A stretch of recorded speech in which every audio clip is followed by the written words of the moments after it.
At my children's school dance, my eyes stopped on something I never thought I would see. She, the woman I shared my life with whom I built a family, was dancing with another man. It wasn't just any dance. It was a dance with bodies pressed together, with a knowing smile, with eyes that said, "I'm where I want to be." My heart didn't beat faster, it stopped. I went over to her, overcome by a disbelief that burned inside me like a hot iron. I said to her, with a voice that tried to maintain balance while everything inside me was falling apart, "What are you doing?" And she, as if it were the simplest thing in the world, said with a fragile and false smile, "I'm just dancing and having fun." And in that moment, I knew I was no longer part of that world she was living in. The pain turned to coldness, and I replied, "Fine, keep dancing with another man. I'm going home to my children, and please don't look for me anymore." She didn't say anything. She just looked at me, perhaps without understanding that the decision was final. And then, when the divorce letter arrived at her door, her expression was that of someone who had finally woken up from a trance. Pale, confused, alone. She didn't expect me to do what I said. She didn't expect me to really leave with the children, to take on everything on my own, to move on. She thought it was just a fight, a tantrum. It wasn't. It was the end. And it was real. That's when she started running after me, desperate. She looked for the children's school, tried to talk to my friends, to my mother. She waited for me at the door of the old house that was now mine alone. She cried, humiliated herself. She said she had made a mistake, that she didn't know what she was doing. But she knew. She knew very well what she was doing when she exchanged our history, our home, our family, for the empty adrenaline of feeling desired by a stranger. And the cruelest thing for her was that that man, the one who made her feel alive for a moment, left her. He went back to his ex-wife weeks later. He sent her a short, cold, cowardly message, "It was good while it lasted, but I can't go on." There was no conversation. There was no goodbye. There was not even a hint of regret on his part. She, who imagined a new beginning, found only emptiness. And in that emptiness, she saw everything she had thrown away, the stability, the companionship, the respect, and most of all, the admiration that our children once felt for her. Time passed. I started over. Not because it didn't hurt, but because I didn't allow myself to stop in the pain. I became everything I promised myself that day at the dance, a whole father. I learned to cook, to take care of the house, to braid my daughter's hair. I faced sleepless nights, fevers, schoolwork and crying in the early hours. And somewhere along that lonely journey, a new light entered my life. Someone who saw me not as a wounded man, but as someone who fought not to sink, even when everything around him was falling apart. It was slow, it was respectful. But it was true.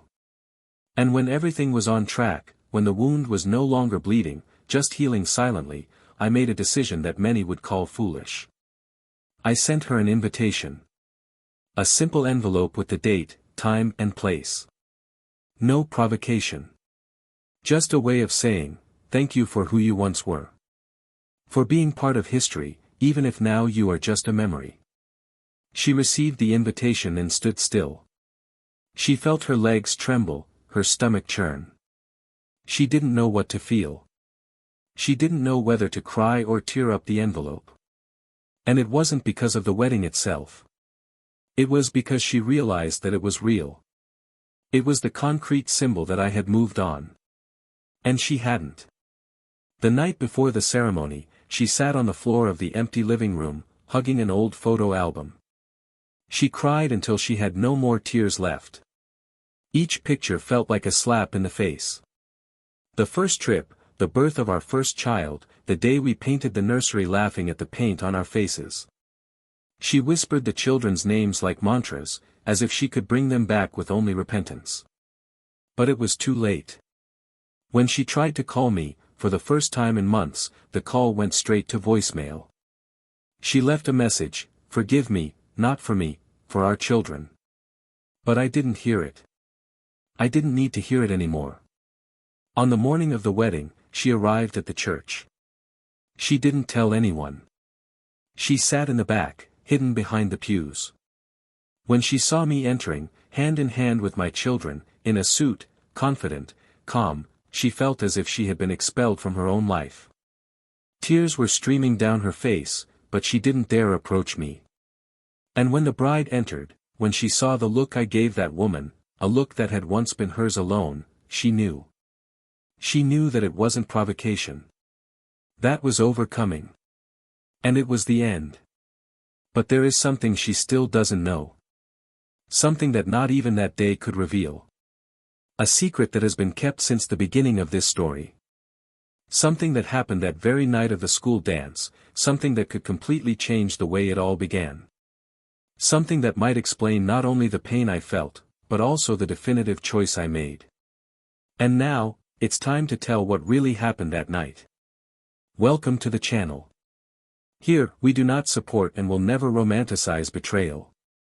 All the stories you hear are fiction, but based on situations realistic and emotional, with the aim of showing how betrayal can destroy lives, families and bonds that seemed unbreakable. Get ready, because what you're about to hear now is a shocking story, full of twists and turns, deep feelings and irreversible decisions. Let it begin, the truth behind the lie. His name was Daniel, and for a long time he believed he had achieved everything a good man could want in life. At 38 years old, he was a focused man, calm in speech, but with a firmness in his eyes that made anyone understand that he had a strong spirit.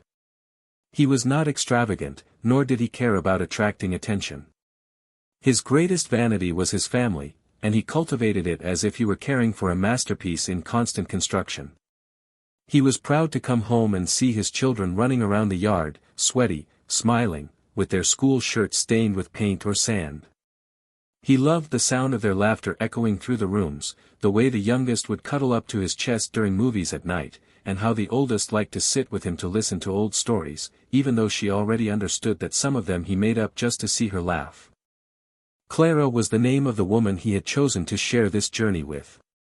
She had always had a sparkle in her eyes, an attentive, almost analytical look, and a way of speaking that alternated between sweetness and intensity in seconds. She was an art teacher at an elementary school, and the murals she created with her students were so lively that many parents stopped to take photos before even picking up their children. She was not the kind of woman to get lost in routine. She found poetry in chaos and beauty in the details. Even after years of marriage, she still arranged the tablecloths with a specific fold, made coffee with a pinch of cinnamon, and wrote notes in her children's lunch boxes with inspirational phrases. There was something about her that calmed and enchanted. Something that made Daniel fall in love with her back in college, when they both participated in a volunteer reading group for children in underprivileged communities. They lived in a simple but lively house. It wasn't big or modern, but it had soul. The backyard had an old mango tree and a weather-beaten hammock, where Clara liked to lie down in the late afternoons with a book while Daniel prepared dinner. Friday nights were sacred, old movies, popcorn popping in the pan, and the children tucked under the covers between them. In the eyes of many, it was the picture of emotional stability, complicity, and family success. But it wasn't perfect. It never was. Clara was restless. Her inner world was in constant flux, and as much as she loved the family they had built, she sometimes seemed to get lost within herself. Not out of selfishness, but out of a silent desire for something that she couldn't even name. And Daniel, always so attentive to what was outside, the bills paid, the children's schedule, the car's maintenance, the garden mowed, sometimes didn't see what was slowly falling apart inside her. Their relationship was made of comfortable silences, but also of unspoken distances. There were phases in which the touch was daily, urgent, passionate. And others in which the contact was formal, almost robotic. But love, at least in Daniel's heart, was never in doubt. He was one of those who believed that true love did not scream all the time, but resisted, persisted and renewed itself in small gestures. When Clara got sick, he dropped everything to take care of her. When she was frustrated at work, he listened to her until late, even when tired. When she spent nights working on school projects, he waited for her awake with tea and a blanket on the couch. He was not a hero. He was just a man who had made a choice and was willing to support that choice with daily actions. With his children, his dedication was even more evident. Daniel was the kind of father who attended every meeting, helped with crafts, trained with his oldest son for the school soccer championship, and watched, with emotion, every performance of his daughter in the children's choir. Even after stressful days at the office where he worked as a logistics coordinator, he would come home and allow himself to be present. Sunday mornings were dedicated to long bike rides with the children, followed by improvised picnics in the park.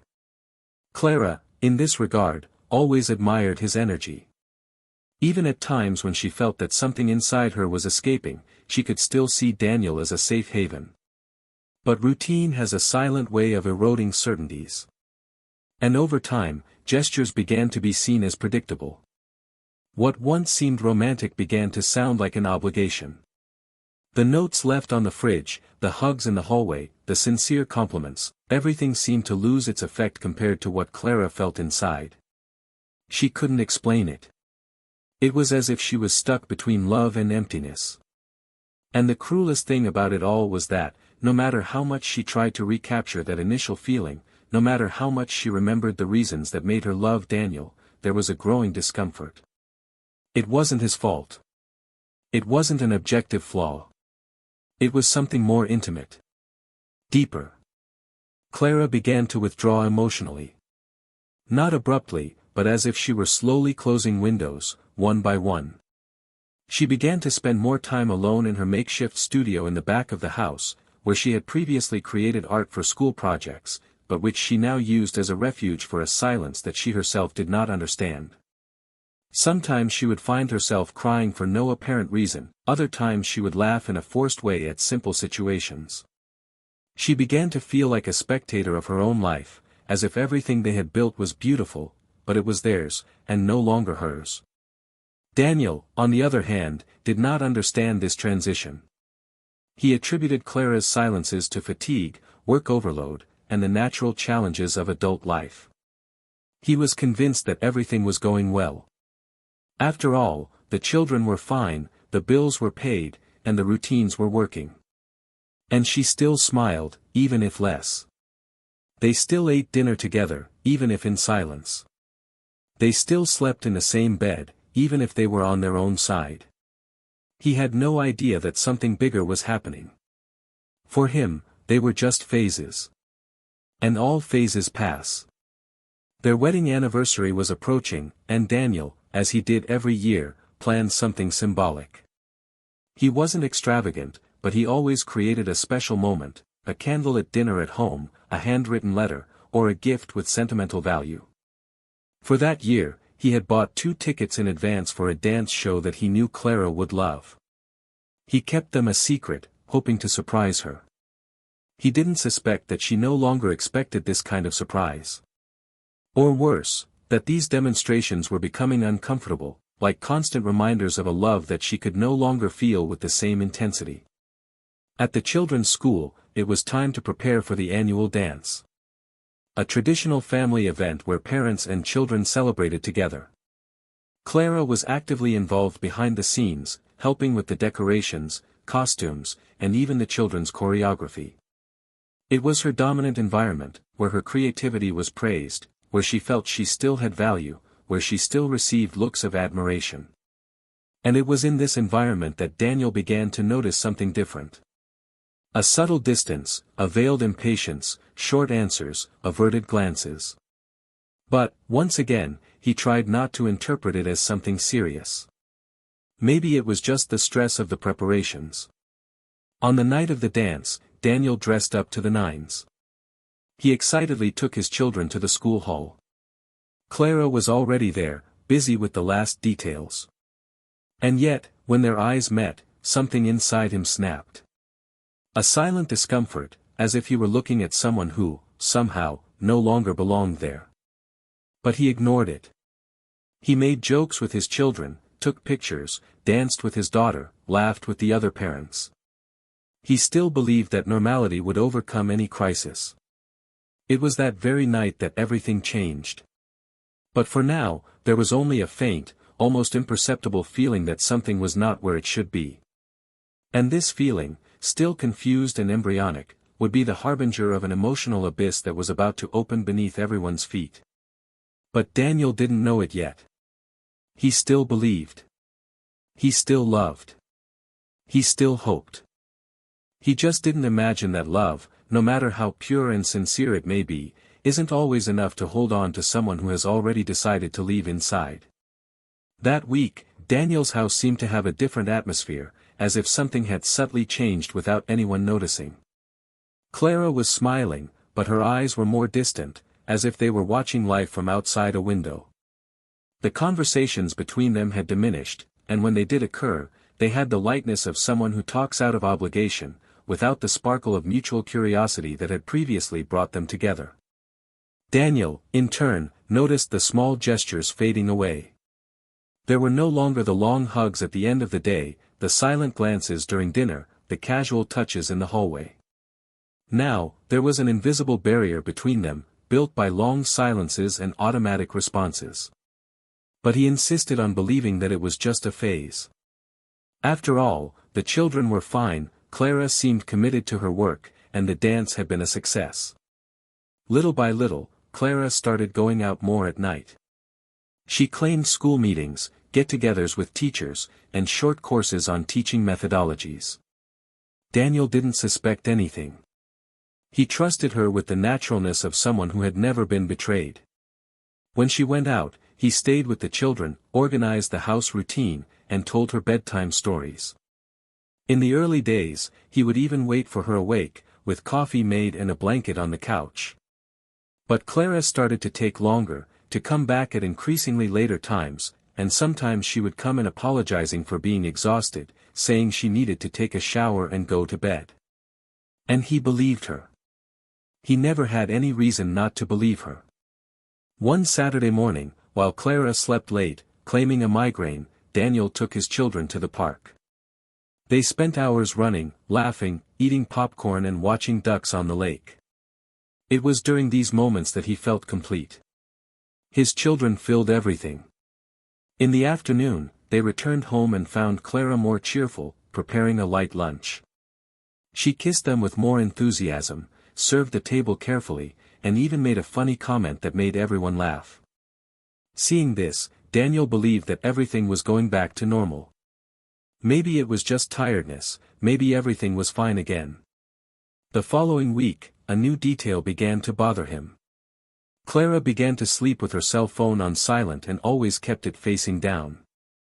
When he tried to get closer, she would change the screen, smile briefly and change the subject. One day, he woke up in the middle of the night and realized that she was not in bed. He got up silently and found her in the living room, in her pajamas, sitting on the couch with the light from her cell phone illuminating her face. When she noticed his presence, she quickly blocked the screen and said that she couldn't sleep, that she was just watching videos to relax. Daniel wanted to believe her. But something inside him stirred. An uncomfortable intuition that he chose to ignore, convinced that the love they had was strong enough to withstand any crisis. A few days later, Clara became closer.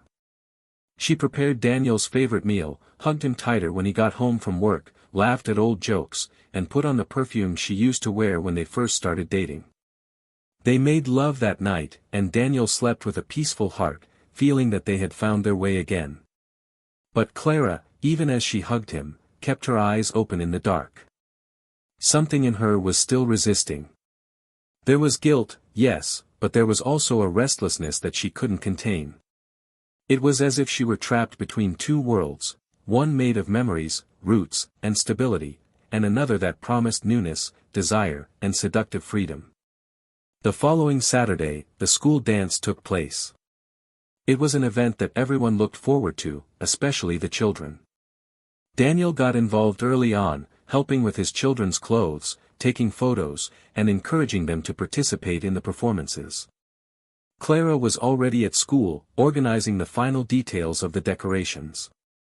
When he arrived with the children, he saw her in the center of the hall, beaming, receiving compliments on the beauty of the place. For a moment, he felt pride return to his chest. She was still the woman he had fallen in love with. During the event, the children danced, laughed, and took pictures with their classmates and teachers. Daniel chatted with other parents, but his eyes never left her. He watched Clara moving among the people, smiling, hugging, and gesturing enthusiastically. Until, in a moment of distraction, he saw her dancing. And she wasn't dancing with a child, or a friend, or a teacher. She was dancing with a man he had never seen before. Her body pressed against his, their eyes fixed on each other, their hands clasped together as if there were no one else in the room. Daniel froze. For a second, he thought he was misinterpreting it. Maybe it was a formal dance, an artistic demonstration, some kind of improvisation. But it wasn't. The way she smiled, the way she leaned in to listen to what he was saying in her ear, the way she let herself be led, none of it was innocent. Everything about that gesture spoke of intimacy. With his heart in his hands, Daniel approached, with firm steps, carrying the weight of a truth he did not want to confirm. He stopped in front of the two. Clara froze. The other man moved away a little, as if he realized he had crossed a line. Daniel looked her in the eyes and asked in a low but firm voice, "What are you doing?" Clara hesitated for seconds that seemed like minutes, then answered with a nervous smile and a trembling voice, "I'm just dancing and having fun." There was no shouting. There was no scandal. Just a silence loaded with meaning. Daniel looked at her, then at the other man, and then said, with cutting calm, "Great, keep dancing with another man. I'm going home with my children. And please, don't look for me anymore." He turned around, called the children and left. He didn't look back. Clara stood there, motionless, as if only at that moment she had understood the gravity of what she had done. She tried to call out to him, but the words wouldn't come out. The lights in the hall seemed brighter, the laughter around her sounded distant, and the man next to her had already moved away, embarrassed, pretending to talk to someone else. She was alone in the middle of a crowd. That night, Daniel didn't cry. He just did what he said. He packed her bags, left them organized in the living room, prepared the children's room and locked the door to the master bedroom. The next day, she didn't come back. She sent short, cold, evasive messages. She said she needed some time, that she was confused, that she didn't want to lose her relationship with her children. But Daniel didn't answer. He spent the days taking care of the children, reorganizing their routine, finding strength where he didn't even know he had any. The pain didn't stop him from moving forward. It just hardened him. Love didn't disappear, but it lost its shape. And trust, that was buried. But there was still something Daniel didn't know. A detail from that night at the ball, a subtle but definitive fact that would completely change the way he saw not only the betrayal, but his entire story. And that detail, kept hidden until now, was about to come to light. In the days that followed, Clara tried to recover what was no longer there. She called, left messages, waited at the door of the house like someone waiting for someone who will never return. Daniel remained firm. Not because he lacked feelings, but because he had decided not to be a hostage to what was destroying him. He had children who looked up to him as a hero, and now he needed to be one more than ever. Clara, on the other hand, felt the world crumbling into silence. There were no more dancing nights, no more loving messages from her lover, no more promises of a new life. The man who had made her feel alive for a moment disappeared as quickly as he had appeared. He said that it was better for each person to go their own way, that they needed to reevaluate their own lives. She was left alone, and the only world she had left was the one she herself had broken. One afternoon, after a failed attempt to contact her, Clara wrote a long letter and took it to the house. Daniel didn't open it. He read the sender's letter, walked to the fireplace and left it there, on the wood, as if he knew that there are words that, if read, have the power to heal scars. He moved forward, with determined steps, even though his heart was silently bleeding. The children were beginning to adjust. The house was gaining a new rhythm. Routines were being reformulated. Clara's absence no longer caused shock. It was an absence that was becoming definitive. A month later, Clara showed up in person, dressed soberly, her eyes downcast, her voice restrained. She asked to talk, that was all. Daniel let her in, and they sat in the room where they had so often shared laughter, tears, and important decisions. The silence between them was thick, almost palpable. She began by saying that she knew there was no going back, that she was not asking for forgiveness, just a chance to be heard. Daniel nodded, allowing it. Then she began to talk. She told him about the feeling of being erased, about the internal emptiness she had tried to fill in the wrong ways, about the urge to feel desired, alive. But none of that seemed to justify it. Daniel listened, but did not react. Until she changed her tone, took a deep breath, and said that she needed to confess something that she had kept secret out of respect for him, but that she could no longer carry. And that's when the truth emerged with the violence of an avalanche. On the night of the dance, while Daniel danced with his daughter, believing that everything was just another family day, Clara had already made a concrete decision. The man she was dancing with was not just any stranger. He was someone she had met weeks before through someone very close to her. Someone who should never have gotten involved with her. The revelation came like a sharp whisper. The lover was, in fact, the father of one of their daughter's best friends. A girl who frequented the house, who had dinner with them, who slept over at sleepovers. Clara, on impulse, out of need, out of recklessness, accepted an invitation to go out with him after a school event. The encounter repeated itself, becoming frequent, clandestine, but apparently harmless, until the harmlessness turned into real intimacy. Daniel clenched his fists. His jaw was clenched, his chest rising with uneven breathing.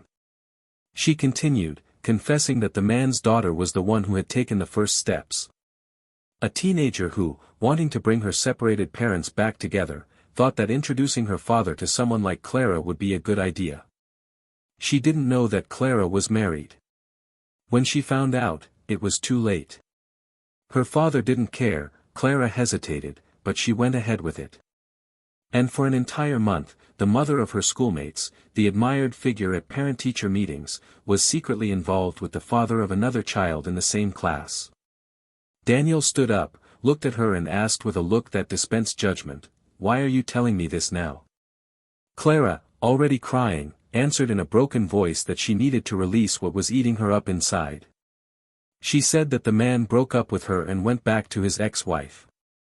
She said that the man's daughter found out everything and never spoke to her again. That their daughter, the sweet and sensitive girl who until then knew nothing, now carried an invisible weight because she felt that her mother was hiding something.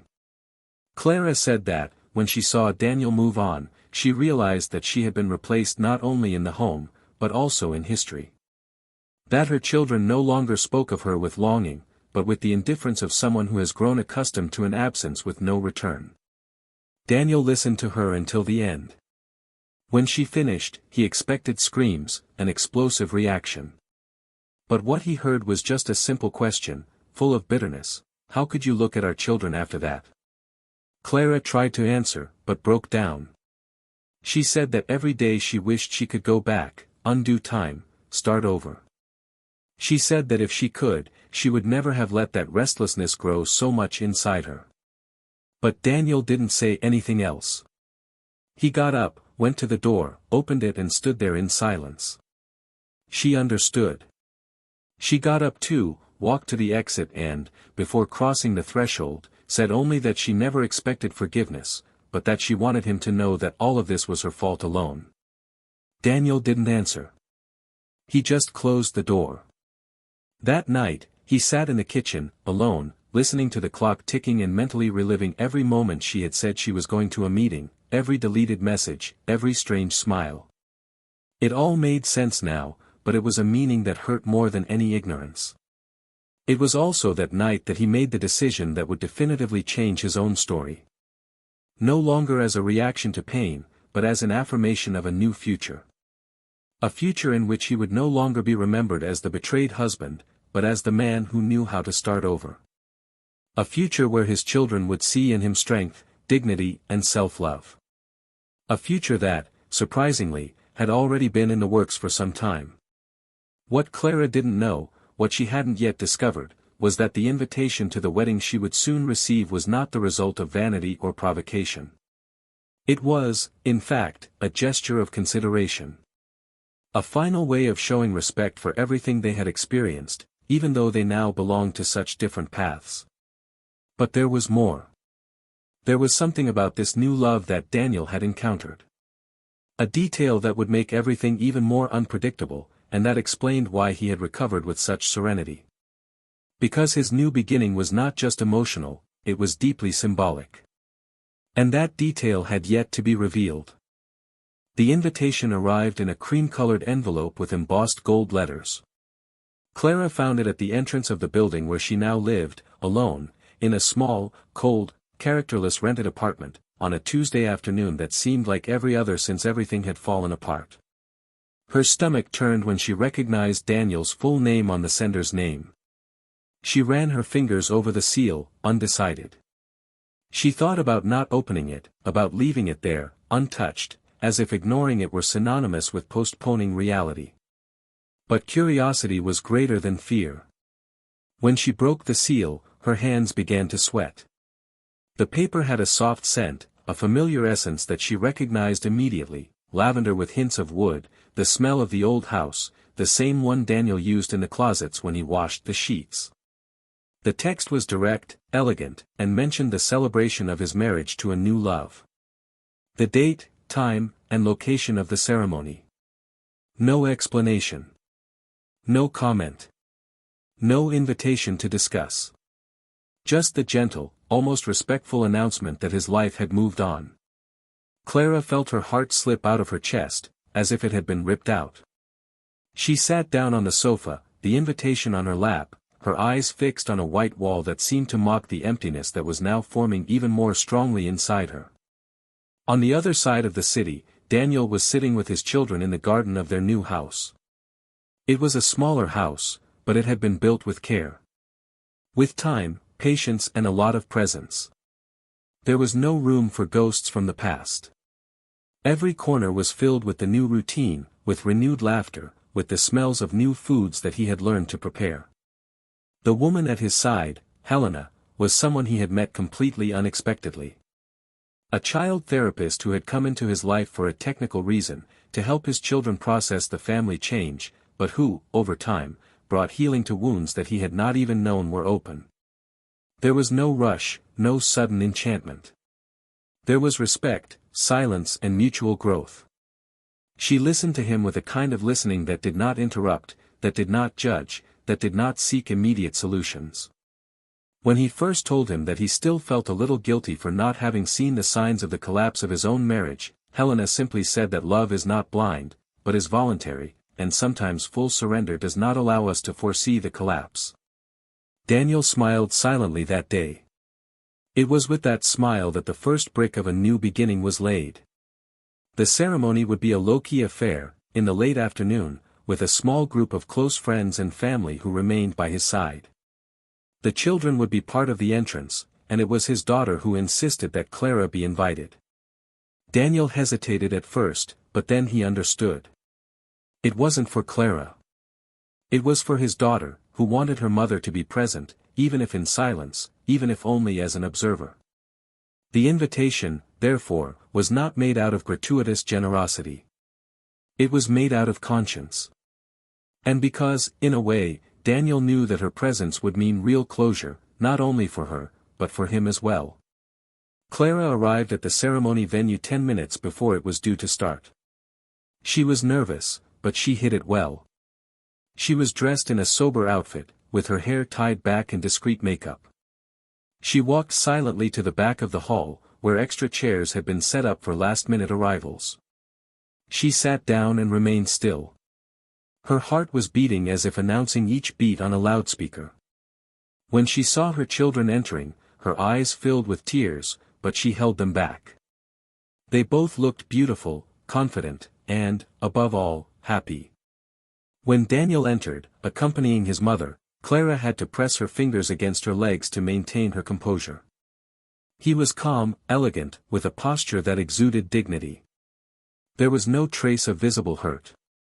Only the strength of someone who had learned to rebuild himself. The moment that touched her the most, however, was when Helena walked in. Clara had never seen her in person. The impact was immediate. Not because of her beauty, although she was indeed a beautiful woman, but because of the sweetness in her eyes, the lightness in her walk, the way she smiled at Daniel as if they were connected by something that transcended the physical. There was no arrogance, no provocation. She was simply a whole woman who knew exactly what she was doing there. When she saw that scene, Clara felt something new. It wasn't envy. It was understanding. A bitter but real acceptance. She had lost. Not to another woman, but to her own choices. After the ceremony, Clara didn't try to get closer. She didn't speak to Daniel or her children. She waited for everyone to leave, then walked to the side garden, where she stood for a few minutes, watching the sky, which had already turned dark blue. She was about to leave when she heard footsteps behind her. She turned around and saw him. Daniel had noticed her presence.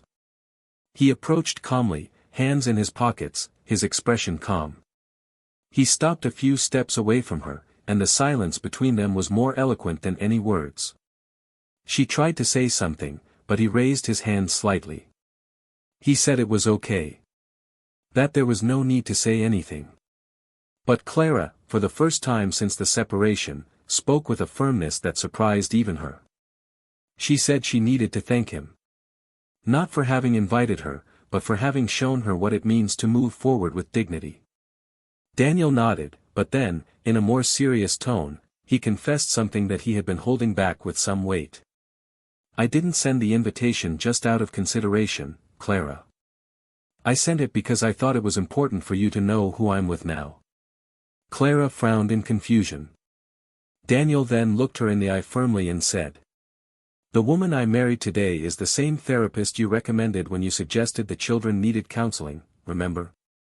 Clara felt the world spin slightly. She remembered the conversation with a school friend, a vague suggestion she had made almost without thinking, a number written on a post-it stuck to the fridge. Daniel nodded in confirmation. "You referred me to someone who ended up saving my children, and then, saving me." Clara put her hand to her mouth, feeling the weight of that irony. That woman, whom she herself had suggested, was the one who took the space she had left empty. She was the one who slowly rebuilt what Clara had destroyed with impulses. Not out of revenge, but with love. Clara tried to smile, but the emotion was too great. She felt her body give way slightly, as if that revelation were the final seal on everything that was pending. Daniel came a little closer, his gaze soft but definitive. He said he didn't hate her. That he had already been through all of that inside himself, with all the pain that was possible to feel, and now he just wanted peace. He said he hoped she would find that too at some point. That she deserved to find her wholeness again, not for him, nor for her children, but for herself. Clara nodded, eyes filled with tears, voice choked, but without victimization. She thanked him. She said that now she truly understood what she had lost. And that she wasn't there to ask for anything. Just to see with her own eyes that he was okay. That they were okay. Daniel smiled, reached out, and touched her shoulder lightly. There was no anger, no resentment. Just closure. She returned the gesture with a light squeeze of his hand, then stepped away. On her way home, Clara walked through silent streets, looking at closed shop windows, listening to the sound of her own footsteps. She thought about everything. About who she was, who she had become, and who she could still be. For the first time, she understood that forgiveness is not an answer. It is a process. And that, even if it is not granted, it can be sought within oneself. That night, Daniel turned off the lights in the house next to Helena, his children already asleep, and took a deep breath. He felt complete. Not because he was married again, but because he had ended a cycle with dignity. He knew that from then on, the road would be different. And for the first time in a long time, the future did not scare him. Nothing more needed to be said. Everything was already where it was supposed to be. The last image Clara had of Daniel that night was him entering the hall again, meeting the eyes of some guests who were greeting him, being embraced by his new wife's light embrace and walking towards his children, who were waiting for him with pure and confident smiles. Everything about him was full of balance, as if that chapter of his life had finally come to a complete end. Clara, however, was walking in the opposite direction, alone through the narrow streets, absorbing the cold of the night that seemed to condense more in her soul than on her skin. It was not a new loneliness, but now it was accompanied by something heavier, more definitive, the total and irrefutable understanding that nothing she had experienced up until that point could be redeemed. Time, which had previously been her ally in the silent wait for a possible reconciliation, now became her judge. There was no longer the maybe, the who knows, the one day. There was only the no more. In the following days, she sank into an even deeper silence. She spent her hours walking around the apartment, fiddling with old objects, touching the edges of the empty picture frames she refused to take down from the shelf. Her children's voices echoed only in her memory, like an old song that she no longer heard but that remained stuck in her throat. The sporadic visits she received were now filled with pity, something she rejected but understood as inevitable. At work, the looks on her face were no longer the same. Some colleagues avoided the subject, others spoke condescendingly, and still others no longer tried to hide their disapproval. It was as if her story had become a silent warning about the consequences of ignoring the roots that sustain a home. Daniel, on the other hand, was facing a different kind of adaptation. Although he was now at peace, there was a delicate care in every movement. He understood that his children still bore invisible scars from the rupture they had experienced. His daughter, despite the sparkle in her eyes, showed small signs of anxiety when she saw him leave for long meetings. The youngest, in his prolonged silences, sometimes seemed to relive confused memories of the time when everything was different. Daniel did not ignore these signs. On the contrary, he faced them with presence. He set aside moments alone with each one, created reconnection rituals, such as walks in the late afternoon and Sunday breakfasts with pancakes and made-up stories. He knew that affection was not an instant cure, but something that had to be built daily. And he was willing to offer this with all the strength he had. Helena proved to be a sensitive partner in this process. She did not try to take over the mother's space, nor did she force intimacy. She was firm, but sweet. She was there not to replace them, but to walk alongside them. There were nights when she would cry in silence when she overheard her children talking about times with Clara. Not out of jealousy or discomfort, but out of respect. She understood that those memories were part of the two little ones' identity, and that they should never be erased or replaced. Her role was different, to help create new memories, with lightness and affection, without competing with the old ones. Clara tried to write a letter to her children a few times. She didn't know exactly what to say. She tried to start by asking for forgiveness, but she always came up against the weight of words that would never be enough. She thought about explaining the reasons, the emotions, the deviations that had led her to that point, but she gave up when she realized that justifications would sound like excuses.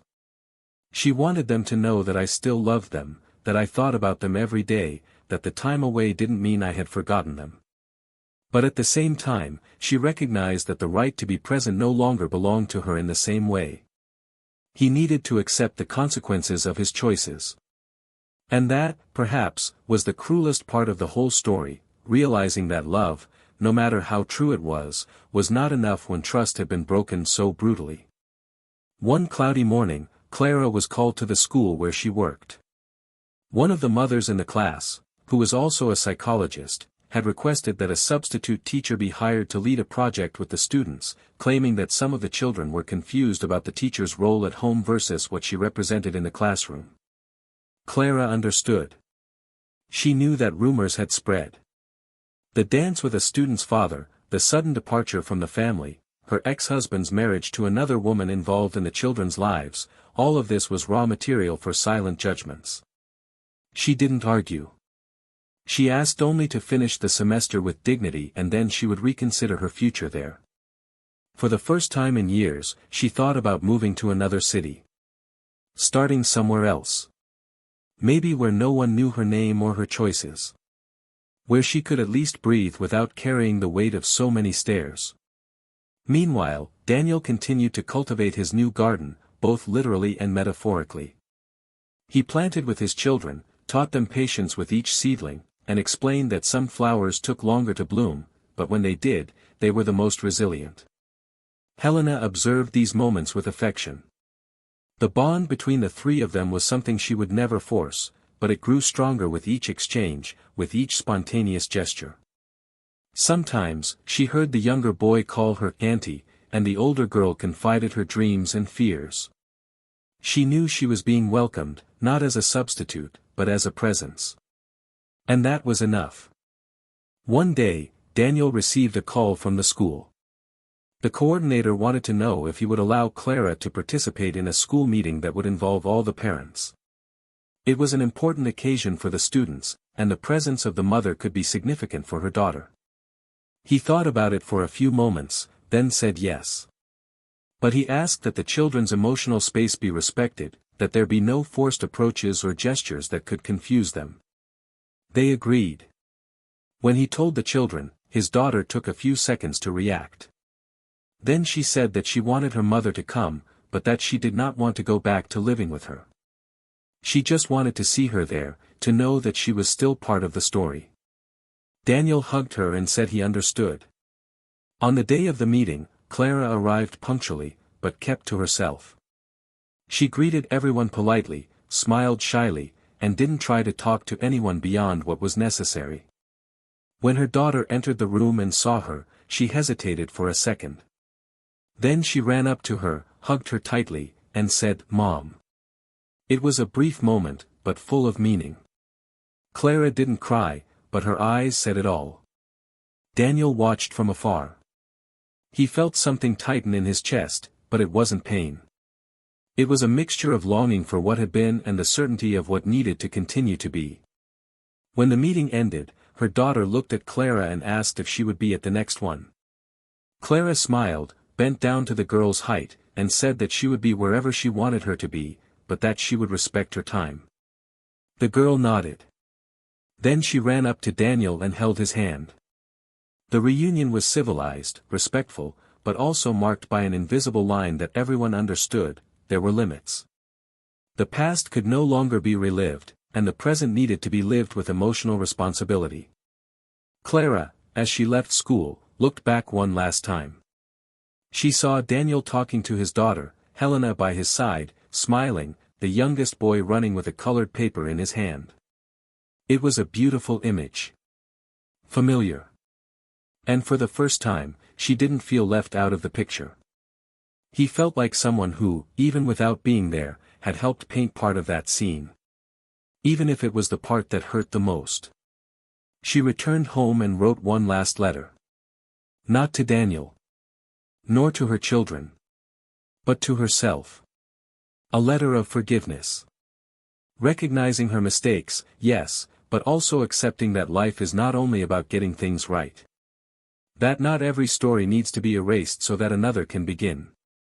And that, perhaps, her greatest mission now was to build a new version of herself that could, one day, be remembered with pride by her children. Even from a distance. For Daniel, the days passed with ease. There were still challenges, as in any family. But now there was solidity. There was truth. And there was love, the kind that is built brick by brick, without haste, without pressure. He knew that he would still have to deal with the repercussions of the past, but he also knew that the most important thing had already been done, the healing had begun. And now, for the first time in a long time, he was ready for whatever came. Because now, finally, he was whole. A few weeks had passed since the last school meeting. Clara, for the first time in a long time, began to accept silence as a place of learning. The emptiness of the late afternoons was no longer so hostile, and Sundays, which used to be painful, became days of personal reconstruction. He began to dedicate himself to small things that he had always left aside. He reread forgotten books on the shelf, went back to drawing, a teenage passion that he had abandoned when he was young, and began taking daily walks, not as an escape, but as an exercise in reconnecting with himself. He avoided crossing paths with acquaintances, not out of shame, but because he knew that, at that moment, he only needed to hear his own voice. For the first time since the separation, I understood the value of silence that does not require explanations. And it was in this silence that, slowly, he began to look at himself more honestly again. Daniel, on the other hand, was also facing his own turmoil.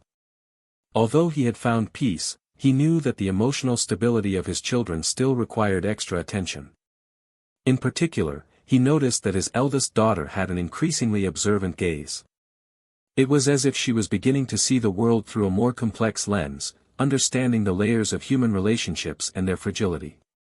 One night, sitting at the kitchen table, she asked him, with a seriousness that did not match her young age, if he had forgiven his mother. Daniel was silent for a few seconds, pondering the depth of the question. He responded with the calm of someone who has learned to choose his words carefully. He said that forgiveness was not always a one-time event, but a process. And that, in his heart, there was no longer any anger, only the memory of a pain that had transformed him.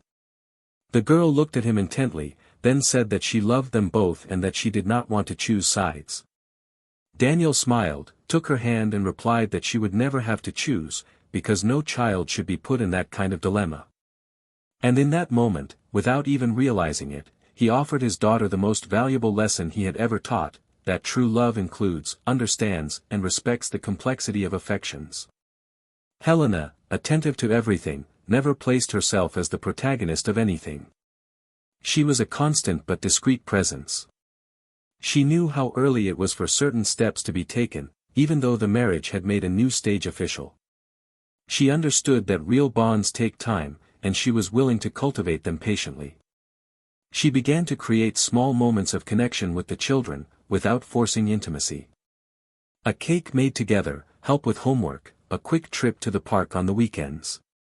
These were small but consistent gestures, and that was how he earned the respect of Daniel's daughter. Not as a substitute, but as someone who was there by choice, not obligation. One afternoon, when picking up his children from school, Daniel ran into Clara at the gate. It was a normal day, but there was something different about her look. Calmer, less distressed. She approached him slowly and asked if they could talk for a few minutes, away from the children. He agreed. They walked to a nearby square and sat on a bench under the shade of a leafy tree. Clara began by saying that she was not there to talk about the past. She said that she had understood everything she needed to understand and that she no longer wanted to take up space in places that were not hers. But, after taking a deep breath, she revealed that a job opportunity had arisen in another city. A proposal to coordinate an educational project at an NGO focused on reintegrating vulnerable young people. It was not a prestigious position, nor did it pay like her old job, but it had a new meaning. She said that she did not want to leave without talking to him or the children first. She wanted to know if Daniel would object, if he would think it was wrong. He listened attentively and answered sincerely. He said it was not his place to approve or disapprove of her decisions, but that he respected her initiative and that, if it was for her own good, he would not stop her. Clara thanked him with a lump in her throat and said that she also wanted to speak to her children in person. She did not intend to leave forever, but that she needed to start over somewhere else, where she could rebuild herself without carrying the stigmas that still haunted her there. The conversation with her children was calm, but full of emotion. Clara knelt before them, looked each of them in the eye and explained, in simple words, that she needed some time to take care of herself. She said that she loved them deeply and that she would never forget them. That they would always be in her thoughts and that, whenever they wanted, they could visit her. The girl cried silently, the boy hugged her tightly. Daniel watched from afar, his heart divided between relief and melancholy. He knew that this was a necessary step. Clara needed that gesture. And the children, as much as they suffered with her departure, also needed to see their mother taking responsibility for herself. A few weeks later, Clara left. She left behind an empty apartment, a city full of painful memories, and a version of herself that she no longer wanted to carry. In her new place, she began working with young people who had broken stories, and by listening to them, she realized how much it was possible to rebuild. She found refuge in honest conversations, and learned to recognize her own mistakes with less guilt and more awareness. She wrote to her children frequently, sent them small gifts, and made video calls. She still didn't have the courage to ask to visit them, but she waited patiently for the right moment. Daniel, in turn, continued to structure his new life. The house was now more alive than ever. Sundays became sacred days, filled with the aromas of food cooked together, board games, and movies chosen by the family. Sometimes, as he looked at the children sleeping on the couch, Daniel allowed himself a moment of deep silence, as if he were grateful for having survived his own ruin. He finally felt at peace. One summer day, the eldest daughter found one of Clara's letters. It was an old letter, written before she moved to another city, but which had not been delivered. She read it in silence, then looked for Daniel and asked if they could visit their mother during the holidays. Daniel, without hesitation, said yes. He said that the decision was theirs, and that he would support them. And so, months later, the children traveled to the city where Clara lived. She welcomed them with tears in her eyes, but with a slight smile. Many months had passed, but the love she felt was still the same. Only now, it was a more mature love. It did not demand, it did not beg. It was just there. When the children returned, Daniel noticed something different about them. A kind of serenity. They said that their mother was fine, that she worked hard, but that she seemed stronger. They told them about the place where she lived, about the young people she helped, about how she spoke about them with a sparkle in her eyes. Daniel listened attentively, and realized with relief that the guilt that had once weighed on Clara's shoulders was now giving way to something healthier. And that, in a way, was healing for him too. A few days later, Clara sent Daniel a message. It was short. She thanked him for allowing her to visit, said she was happy to see her children doing so well, and that she sincerely hoped he would be even happier from now on. Daniel read it, sighed deeply, and replied simply with, "Thank you. May you also find everything you are looking for." And there, between brief words and long silences, it became clear that that story, marked by pain, betrayal, separation and reconstruction, had finally found a point of balance. The characters had changed, the paths had been undone and remade, and now everyone was, in some way, getting closer to the best version of themselves. There was no traditional happy ending, no magical redemption. But there was maturity, a reconnection with the truth and the understanding that not every story needs to be perfect to be deeply human. Clara, Daniel, the children, all of them, in some way, learned to live with the choices they made. And in this new phase, each step was taken with more awareness, more humility and, above all, more truth. Life, over time, starts to breathe at a different frequency, even after the greatest earthquakes. Daniel's home now had a new energy, a new center of gravity. Daily life was marked by a tranquility cultivated with effort and intention. The children grew up in an atmosphere where respect and truth became the main pillars. There was no perfection, but there was structure. Daniel, alongside Helena, walked through this new stage with his feet on the ground and a lighter heart. The children's smiles came spontaneously, hugs came without weight or pressure, and conversations flowed with the freedom of those who no longer needed to walk on eggshells. The new family had been built not to erase what had been, but to welcome what was to come. And that made all the difference. Over the months, Helena became an essential presence, not only for Daniel, but also for the children, who gradually began to see her as a safe haven. She was a woman with a strong soul, who knew how to occupy her space with respect and wisdom. She never tried to erase Clara's image, but rather to offer another feminine, upright and serene reference. She and Daniel created their own rituals, their own silent intimacies, their own ways of loving without fanfare. On one of those ordinary nights, while they were watching a movie lying on the couch with their children sleeping on their laps, Daniel turned to her and said he couldn't imagine being able to live that again. Helena smiled and replied that true love is the kind that rises from the ashes without fear of the pain that preceded it. And in that answer lived the essence of everything they were building.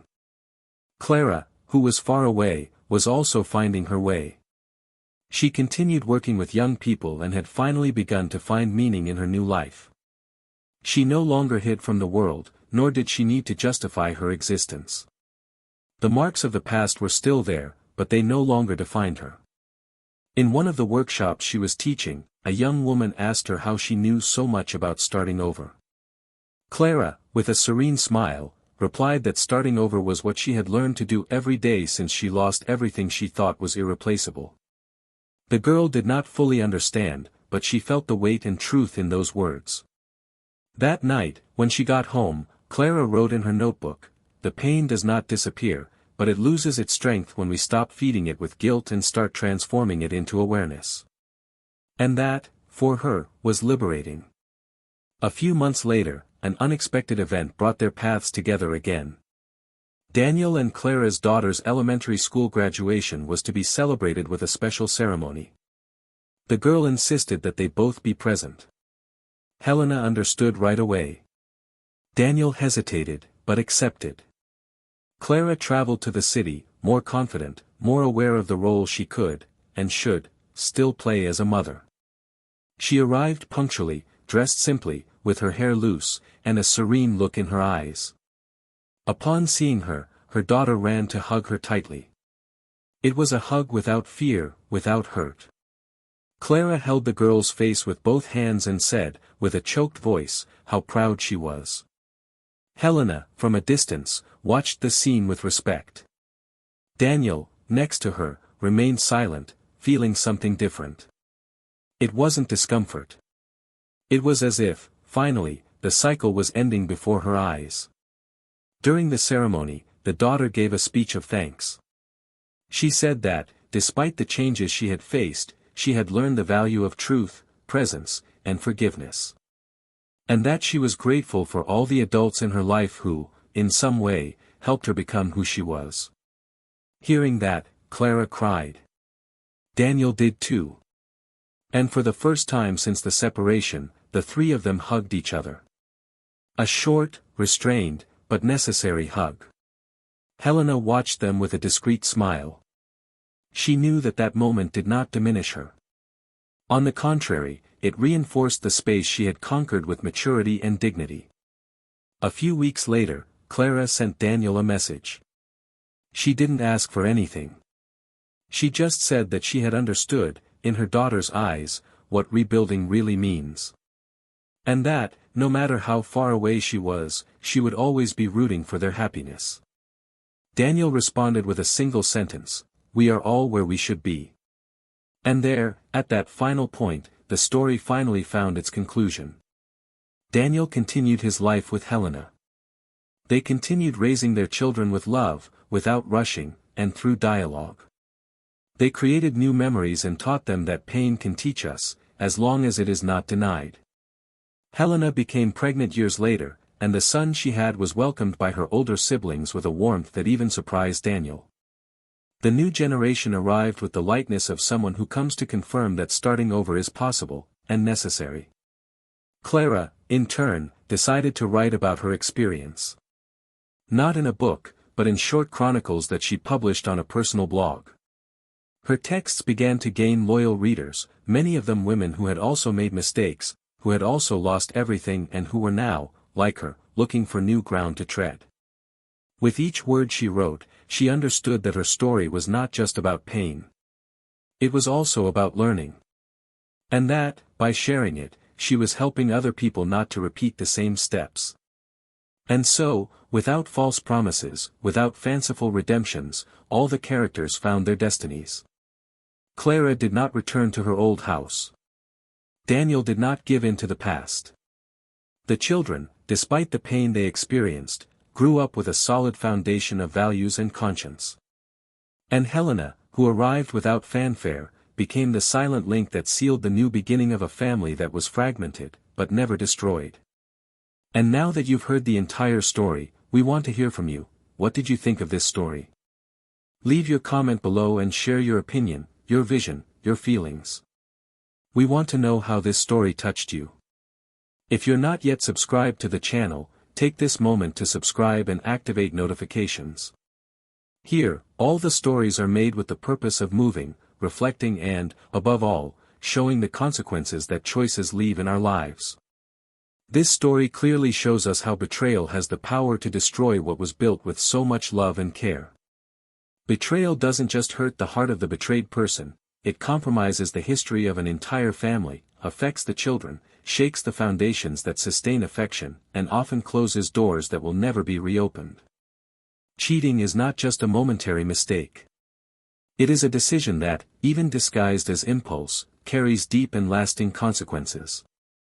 And finally, we reinforce, this channel does not support, encourage or romanticize any type of betrayal. The stories you hear here are fictions based on possible realities, with the sole purpose of making you reflect on the values that sustain relationships and the price of bad choices. Thank you for coming this far. Until the next story. And remember, the truth, no matter how harsh it may be, will always be more worthy than any lie that promises fleeting pleasure.